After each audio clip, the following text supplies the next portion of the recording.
po. I'm Abby from GMA Social Media Team. First of all po, congratulations sa 15 years na pagpapasaya niyo po sa Madlang People.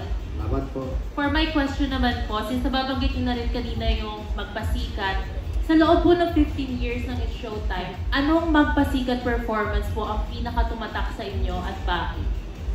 Anyone can answer naman po. Sino kaya? Kuya Jude. OG. Yung yung baliktad na... Kami ni Karel and Ted. Oo. Kasi lahat ng mga classmate ko talagang nanood sila, natuwa ako. Galing mo. Parang trending siya for like many years after that. Yes. Si Chang Abby. Favorite? Ha? Grabe ka, Jules. Actually, lahat naman memorable kasi yung una ko is with Anne.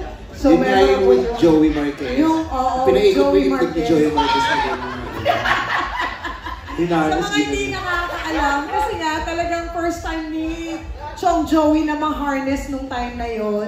So parang dahil kulang na sa oras, hindi ko na alam kung saan ko siya nahawakan. Basta inikot ko na lang siya sa harness. Akala niya po, yung pagtingin niya, akala niya pumpili na pundido. Ginanon niya eh. Inikot ko po. Hindi pala pundido. Tapos pagkaikot ko noon, bumaba si Chong Joey, hindi na po siya bumalik ever dito sa It's Showtime. So, ako na po ang... Last siyang nakita nung Last araw. na po siyang nakita nung araw na yun. Nag-quit. Nag-quit po yata. So ako po ang naging dahilan. Yun po. Na-violate daw si Chong. Na-violate si Chong, di na bumalik. Oo. So yun yung memorable ko. Kasi hindi yung first magpasikat ko eh.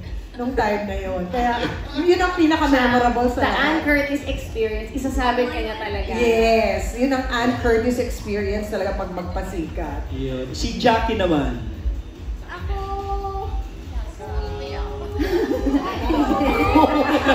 Sila! Hindi.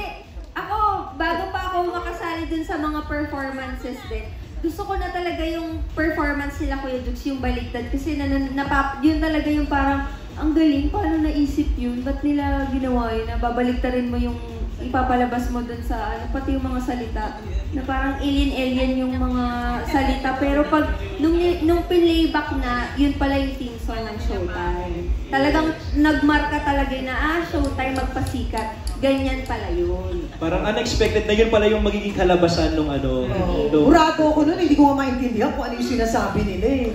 Urado ako nung time na yun. Galing, no? Thank you, Chang. Pinapanalo ko sila doon. Thank you, Chang. Ako para sa'yo bukas. Si Quiz Ryan. Anong yung favorite magpasikat? Siyempre, kasi wini-wish ko talaga. Kasi lagi po 5 team po yun eh. Lunes hanggang Friday. Pero kahit third choice, never ako na-experience. Kahit second, hindi po ako naka-place. Pero kami ni Kuya Joe, nag-champion pa. Kaya hindi po, talaga grabe yung saya ko. Grabe. Tsaka sobrang po ako masaya. Hindi ko akalain na ganun pala masaya pag champion ka magpasikat.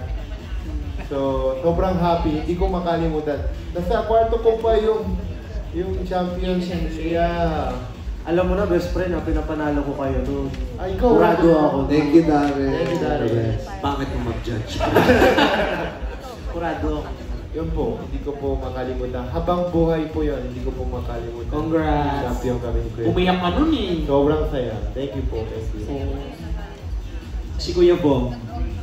Ako siguro yung last year, yung AI, yung tribute sa mga comedians. So, Kung memorable yun, nag-away-away kayo nun after yun ang winner. Sumama yung loob kasi hindi ko na nag-away sa group chat. Hindi, pero ang ganda lang po kasi ng experience. Kasi parang yun nga, paano nga, like ako, isa rin po ako sa komedyante, si Vice kasama ko, paano nga ba kung wala na tayo, paano tayo maaalala ulit? Kaya napag-isipang gawin yun. Tapos, hindi lang pala siya pwedeng gawin basta-basta. So, kailangan mo din siyang ipaalam doon sa mga family ng mga tinribute para din siyempre payagan, para may approval nila.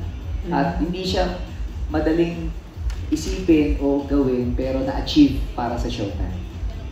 Ang ganda nun, Monday group yun eh, di ba? Si Quiz Ayon, anong yung favorite? Siyempre yung last year na ginawa namin nila, Wedong tsaka Kimi, sobrang relate talaga sa mga tao yun kasi lahat naman tayo ng pag kumakain puro cellphone, di ba? So, wala nang oras para mag-usap-usap. Kaya yung pinaka-paborito ko talaga. May mensahe. Champion. Yung... May gusto ba bang idagdag iba natin mga host meme or kuya? Ako hindi ko performance, yung ibang performance nila Ayon last year. Kasi very personal yun kay Ayon. At proudest moment niya yun At proudest moment ko din. Kaya masayang sobrang yung puso ko na tag dito, yung lusaw na lusaw sa hindi lang dahil siya kasi nandoon. Ang ganda-ganda ng performance nila. Ang ganda-ganda nung mensahe, ang husay nung pagkakagawa. Kaya nga pagkatapos, kinaibigan ko yung coach nito. Oo, pinag-direct ko ng performance ko sa QC nung Pride event kasi ang galing. Classmate ko yun. So yun, at saka yung baliktad nila Jukes na performance. Yun ang mga memorable sa. At saka yung first performance ko. Kasi pag pinapanood yun, sabi ko, tignan mo yung Magpasikat dati, sobrang simple lang. As in, fun lang talaga siya. At saka yung performance dati, yung kung ano ka lang, di ba? Kung ano nagpapakilala lang kasi kami, ano bang brand device, anong brand ni Ann, anong brand ni Labong, ganun lang siya kasimple. So kung mapapanood niyo yung first performance ko sa Magpasikat, nag-miss gay lang ako. Nag-miss gay lang kami, ganun, miss Q&A lang. Yung Isang araw lang ba yun? Isang araw lang. Tapos question and answer portion lang. Tapos patawa lang ako ng patawa. Ganun lang siya kasimple. Ngayon halos may namamatay na sa Diyos ko, may mga nag-ground na, yung mga ganyan.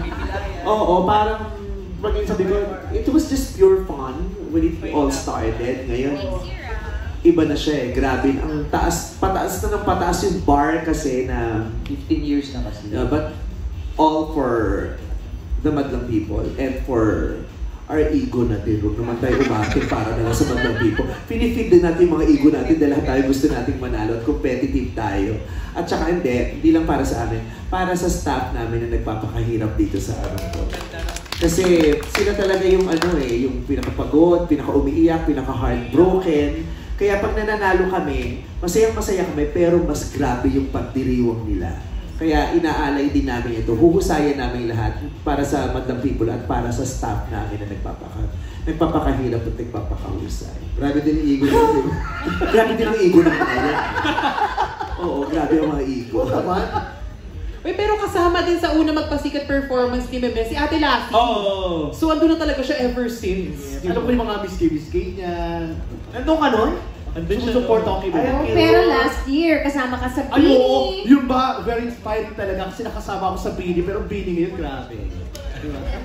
Pero nakakatawa kasi yung mga old videos, nagre-resurface pa rin sa social media. So parang 15 years lang nakalipas pero parang nare-remind pa rin tayo na ito yung mga magagandang performances ng mga Showtime hosts 15 years ago. Iconic pa rin talaga. Yes. Thank you so much. Yes. Thank you so much. May question ako.